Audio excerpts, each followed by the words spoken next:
let's go through the steps of using the matrix calculator on the GraphLock web app.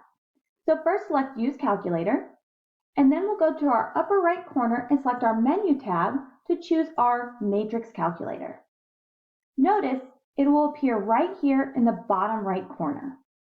So first, we need to actually set up our matrix, select the size, and store it to then be able to evaluate it. So I'm going to select M1. Then I have to choose the size, how many rows and how many columns.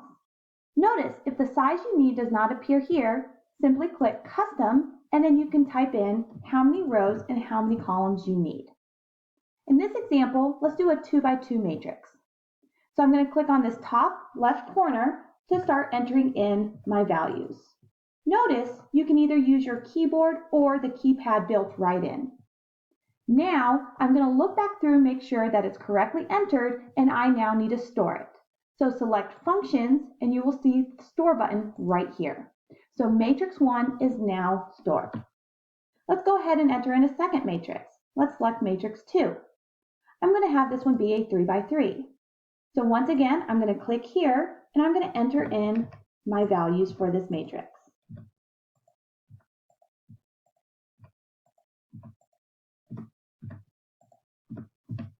And once again, click Functions and Store it.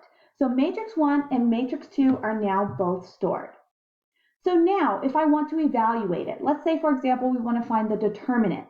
Notice if I go and just click determinant right away, I get a pop-up telling me to please hit the eval button first.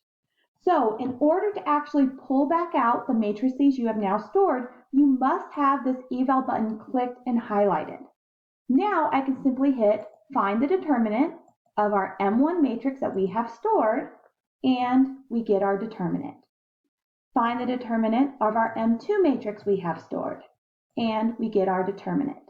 So remember, if this is not highlighted, we cannot simply click these buttons to evaluate.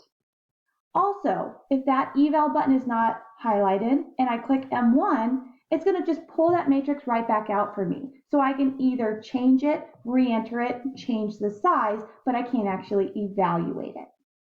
So that's how you actually set up your matrices, select the size, store them, and then use them to evaluate.